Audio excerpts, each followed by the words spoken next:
Hello student, class 4th. Good morning all of you. Today we will study chapter number 12. Subject is MSc. MSc का chapter number 12 पढ़ेंगे. Chapter का नाम है dignity of labour, मेहनत की गरिमा.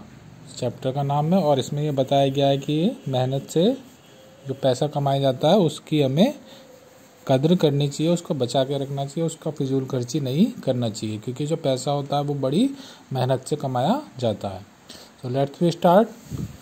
करण was the only son of his parents. Karan जो था अपने माता पिता की इकलौती संतान थी, इकलौता बेटा था. His mother gave him a lot of money to spend. उसकी माँ उसको बहुत सारे पैसे देती थी खर्च करने के लिए. Karan father mister Gupta was a successful businessman. Karan के जो पिता थे वो एक बिजनेसमैन थे. He work very hard. वो बहुत मेहनत करते थे. Travel from place to place and took great care of his business. और बहुत मेहनत करते थे और एक जगह से दूसरी जगह ट्रेवल करते थे अपने बिजनेस को बढ़ाने के लिए, उसकी देखभाल करने के लिए. He loved Karan dearly but did not approve of the way Karan managed his money. वो करण को बहुत प्यार करते थे, लेकिन उनको करण का ये व्यवहार अच्छा नहीं लगता था कि वो पैसों को सही ढंग से नहीं रखता, उसकी फिजूल खर्ची करता है. He wanted to teach his son the value of money. वो चाहते थे कि उनका बेटा पैसों की वैल्यू समझे, मतलब पैसों की कीमत उसके समझ में आए. He wanted him to know that spending and wasting money were two different matter. वो चाहते थे कि करण को ये समझाया जाए कि खर्च करने में और पैसे को वेस्ट करने में ये दोनों अलग अलग चीज़ें हैं. अगर आप कोई चीज़ लेने के लिए पैसा खर्च करते हैं और उसी पैसों को आप फिजूल खर्ची में उड़ाएंगे तो ये दोनों अलग अलग चीज़ें हैं. He wanted Karan to realise that money had to be earn. वो चाहते थे कि करण को ये रियलाइज हो कि पैसे को बड़ी मेहनत से कमाया जाता है. Karan how much is your pocket money for a month. वो पूछते हैं करण से, जब उसके फादर होते हैं करण से पूछते हैं, करण तुमको हर महीने कितनी पॉकेट मनी मिलती है. Asked mister Gupta one day while watching TV. तभी वो एक बार अपने बेटे से टीवी देखते हुए पूछते हैं कि करण तुमको हर महीने कितनी पॉकेट मनी मिलती है. I get ₹1000 a month which make it ₹250 a week. Why dad do you plan to increase it. Please do because it is not enough. तो करण कहता है मुझको महीने में 1000 रुपये खर्च करने को मिलते हैं, यानी कि इसका मतलब हो गया कि हर हफ्ते के लिए 250 रुपये. वो अपने फादर से पूछता है लेकिन आप ये सब क्यों पूछ रहे हैं, क्या आप मेरी पॉकेट मनी बढ़ाना चाहते हैं. वो कहता है अपने फादर से कि प्लीज़ ऐसा कर दीजिए, आप मेरी पॉकेट मनी बढ़ा दीजिए, क्योंकि वो मुझे पूरे नहीं पड़ते. वो पूरा महीना 1000 रुपये में मेरे से नहीं चलता, यानी कि वो पहले ही खर्च हो जाते हैं. No Karan I am in no mood to increase your pocket money. In fact your mother is giving your more than enough already. वो उसके फादर कहते हैं नहीं करण, मैं इस मूड में नहीं हूँ कि तुम्हारी पॉकेट मनी बढ़ाई जाए, बल्कि मुझे ये लगता है कि तुम्हारी माँ तुम्हें बहुत ज़्यादा पैसे देती है खर्च करने के लिए. I have another plan for you. मेरे पास एक दूसरा प्लान है तुम्हारे लिए, उसके पिता उससे कहते हैं. And if that works out I will increase your pocket money by ₹500. What's that asked करण ईगरली. वो कहते हैं और अगर वो प्लान कामयाब हो गया तो मैं हर महीने तुम्हारे 500 रुपये पॉकेट मनी के बढ़ा दूंगा, यानी कि तुम्हें 1500 रुपये मिला करेंगे अगर तुमने मेरा जो प्लान है वो सक्सेसफुल हो जाता है. व्हाट्स दैट आस्क्ड करण ईगरली. वो करण बड़े उत्सुकता से पूछता अपने फादर से कि क्या प्लान है. I want you to earn 100 rupees this week. Once you have done that you will get the extra 500 I promise. वो कहते हैं कि मैं चाहता हूँ कि तुम इस हफ्ते मुझे 100 रुपये कमा के दो. अगर तुम ऐसा करने में कामयाब रहे तो मैं प्रॉमिस करता हूँ कि मैं तुम्हें हर महीने 500 रुपीज़ एक्स्ट्रा पॉकेट मनी में दिया करूँगा. करण जम्प्ड विद जॉय. करण खुशी से उछल जाता है. 100 rupees is nothing he thought. वो सोचता है कि 100 रुपये तो कुछ भी नहीं है. And it can fetch me so much more every month. और वो कहता है कि अगर मैं ऐसा करने में कामयाब हुआ, 100 रुपये कमाने में कामयाब हो गया, तो मुझे 500 रुपये हर महीने एक्स्ट्रा मिला करेंगे. After a week Karan borrowed 100 rupees note from his mother and walked up to his father. एक हफ्ते बाद करण अपनी माँ से 100 रुपये लेता है और अपने पापा के पास जाके उनको दे देता है. Here is the 100 rupees and now please increase my pocket money he said without looking it at his father. वो कहता है लो आप 100 रुपये पकड़िए, आपने मुझसे कहा था एक हफ्ते बाद मुझे 100 रुपये कमा के देना, आप 100 रुपये पकड़िए और अब आप 500 रुपये मेरी पॉकेट मनी में बढ़ा दीजिए. वो अपने फादर की तरफ देख के कहता है. Here have you earned it yourself. तो उसके फादर उससे पूछते हैं कि यार तुमने खुद से कमाया। ओह यस, वो कहता है हाँ ये मैंने खुद से कमाया है। दैट्स ग्रेट, वो कहते हैं अच्छा ये तो बहुत अच्छी बात है। Said mister Gupta and through the money out of the window, और वो 100 रुपये को खिड़की में से बाहर फेंक देते हैं। Why did you do that any way, what you did with the money is your wish but what about my increment. वो जब उसके फादर वो 100 रुपये उससे लेके और बाहर फेंक देते हैं तो जो करण होता है वो उनसे पूछता है आपने ऐसा क्यों करा। चलो कोई बात नहीं, करा या आपको मैंने 100 रुपये दे दिए थे, अब आपकी मर्जी से बाहर फेंको या अपने पास रखो, मुझे उससे कोई मतलब नहीं। मुझे तो केवल इस बात से मतलब है कि आप मेरे पैसे 500 रुपये हर महीने बढ़ा दीजिए। करण was in getting इम्पेशियंट।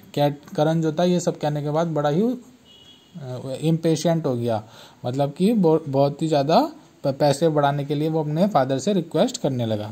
Karan you have not earn this money, I asked you to bring 100 that you earn yourself. तो उसके फादर कहते हैं करण तुमने मुझसे झूठ बोला, ये 100 रुपये तुमने नहीं कमाए थे, मैंने तुमसे ये कहा था कि तुम वो 100 रुपये खुद से कमाओगे। I will give you one more chance said mister Gupta seriously, मैं तुम्हें एक दूसरा चांस देता हूँ कि तुम खुद से 100 रुपये कमा के लाओ। जो मिस्टर गुप्ता थे वो बड़े सीरियस होकर अपने बेटे को डांटते हैं कि ये पैसे तुमने खुद से नहीं कमाए थे, तुम अपनी माँ से लेके आए हो, मैंने कहा था कि तुम्हें खुद से कमाने हैं, मैं तुम्हें एक दूसरा चांस देता हूँ। करण वाज परप्लेक्स्ड, करण जो था बड़ा कंफ्यूज हो गया। But how can I earn ₹100, वो सोचता है कि मैं 100 रुपये कैसे कमाऊंगा।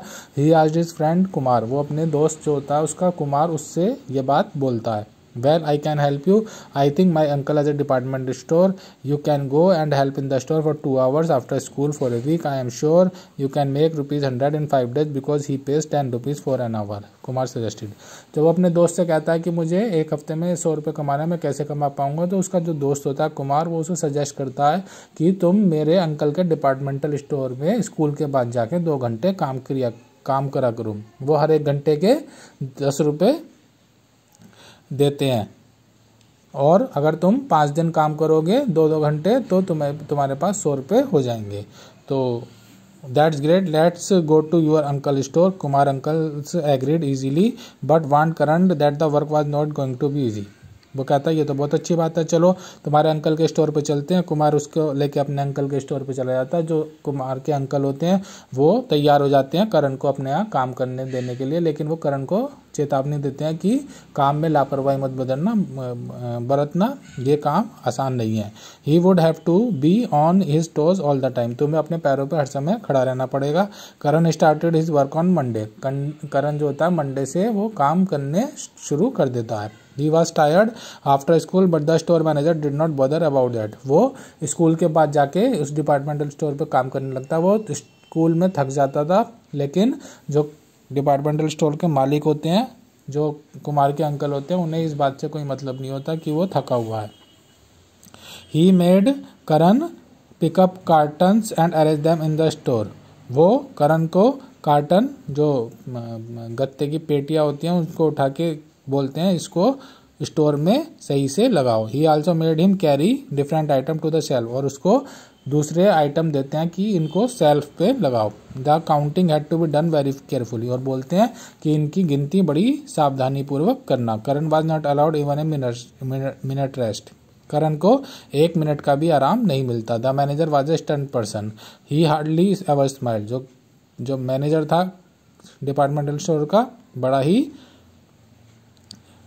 गुस्सैल स्वभाव का व्यक्ति था, वो कभी भी हंसता नहीं था। When Karan reached home that evening he was very tired, जब करण स्कूल के बाद काम करने के बाद अपने घर पहुंचता था तो बड़ा थका हुआ होता था। He did not play cricket, उसने क्रिकेट खेलना छोड़ दिया था। He did not watch TV, ना ही वो टीवी देखता था। He just went straight to bed, और वो सीधा जाके सो जाता था। After the 5th day work was over, the manager handed Karan a ₹100 note. जब 5 दिन करण ने काम कर लिया, 5वें दिन के बाद जब मैनेजर था उन्होंने करण को उसके 100 रुपये दे दिए। Karan eye sparkled at the sight of his hard earn money, Karan की आंखें चमक उठी क्योंकि उसने वो पैसे बड़ी मेहनत से कमाए थे। That evening Karan walked into his father study room and quietly kept the money on his table and looked into his father eyes, so you earned it yourself. फिर वो 100 रुपये लेके अपने फादर के स्टडी रूम में जाता है जहाँ पर उसके फादर बुक पढ़ रहे होते हैं और वो वहाँ जाके उनकी टेबल पर वो 100 रुपये रख देता है। उसके फादर वो 100 रुपये लेते हैं, 100 रुपीज़ लेते हैं और उससे पूछते हैं ये क्या है, तुमने खुद से कमाए हैं? Throw the money out of the window. वो कहता है हाँ ये पैसे मैंने खुद से कमाया। तो मिस्टर गुप्ता जो उसके फादर होते हैं वो उस 100 रुपये को खिड़की में से बाहर फेंक देते हैं। How can you do that? Karan almost screamed and run outside to pick up the money. In minute he was back, his eye were moist and his face looked else. वो तभी चिल्ला उठता है कि तुमने ये क्यों किया, ये पैसे मैंने बड़ी मेहनत से कमाए थे। और वो बाहर की तरफ भागता है वो पैसे उठाने के लिए। 1 मिनट बाद वो वापस आता है, उसकी आंखें भीगी होती है और उसके चेहरे पे बड़ी निराशा होती है। What kind of joke is this dad? वो अपने पिता से पूछता है ये किस तरह का मजाक था। It's not a joke and that is exactly what I wanted you to understand. वो कहते हैं मजाक नहीं था और मैं यही चाहता था कि तुम ये चीज़ें समझो। Well I am going to increase your pocket money to 500 because this time you have worked hard to earn this money. ठीक है, मैं तुम्हारे पॉकेट मनी में 500 रुपये बढ़ाता हूँ क्योंकि तुमने इस बार खुद से ये पैसे कमाए हैं। Now you know what it takes to earn money, now you have to understand the worth of hard earn money. I am sure you will never waste money. वो कहते हैं अब तुम्हें समझ में आया कि पैसे कितनी मेहनत से कमाए जाते हैं और मैं समझता हूँ कि तुम भविष्य में कभी भी फिजूल खर्ची नहीं करोगे, अपने पैसों को कभी भी वेस्ट नहीं करोगे। And put his arm around his son shoulder, Karan was quite, he had learned a great lesson of life. और वो अपनी बाजू, अपना हाथ करण की कंधे पे रखते हैं और उसको प्यार करते हैं। करण जो होता है चुप होता है और वो समझ चुका होता है कि जीवन में पैसा बड़ी मेहनत से कमाया जाता है। उसे एक जीवन में बहुत बड़ा लेसन, बहुत बड़ा सबक सीखने को मिलता है। Here is your extra 500 my son. Mister Gupta open his wallet. वो अपना जो उसके फादर होते हैं अपना पर्स खोलते हैं, वॉलेट खोलते हैं और उसको वो 500 रुपये दे देते हैं। Can I start A saving bank account with this money dad? Asked Karan. Things were not the same with him any longer. वो पूछता है अपने पिता से क्या मैं इन 500 रुपये से सेविंग अकाउंट खोल सकता हूँ, बचत खाता, जहाँ पर मैं आगे चल के अपने पैसों को बचा के सेव कर सकूँ। और इसके बाद चीज़ें बदल जाती हैं और करण कभी भी पैसों को फिजूल खर्ची में नहीं उड़ाता, वो अपने पैसों को बचा के रखता है। तो इस कहानी से हमें क्या शिक्षा मिली? Moral of the story is, कहानी से हमें क्या सीख मिली? Today saving tomorrow comfort. अगर हम आज बचाएंगे तो हम कल के लिए उसको यूज़ कर सकते हैं, उससे कोई भी अपना कंफर्ट, अपनी कोई भी चीज़, अपनी कोई भी ज़रूरत उससे पूरी कर सकते हैं। तो आज की जो बचत है वो कल हमारे ही काम आएगी। इस चैप्टर के आपको question answer, fill in the blanks, true false और ये क्वेश्चन नंबर डी जिसमें नेसेसरी और लग्जरियस थिंग को अलग अलग करना है और वर्ड मीनिंग ये आपको PDF में सेंड कर दी जाएंगे या आप अपनी नोटबुक में करेंगे। Thank you, have a nice day.